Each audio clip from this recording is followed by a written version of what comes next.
we've had yet another case of this happening. The thing is how similar it is to many other cases. You know, you have one shooter who goes in there. In this case, it's a rifle. Most of the cases aren't with rifles, they're with other weapons. But the thing that drives me crazy all the time is that we've had yet another mass public shooting in a place where the victims weren't allowed to defend themselves, whether it be like the Gilroy shooting last week or the Virginia Beach shooting earlier this year.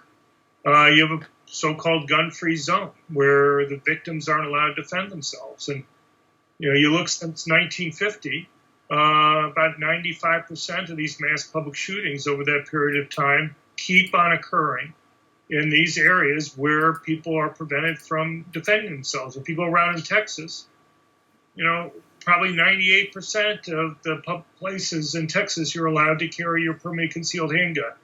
If these attacks were random, they'd be, you know, 98% of them would be taking place in those areas. And yet these attacks keep on occurring in those tiny areas within these different states where people aren't allowed to defend themselves. Concerns that get raised about, well, will a permit holder shoot a bystander, or will the police, when they arrive on the scene, go and shoot the permit holder?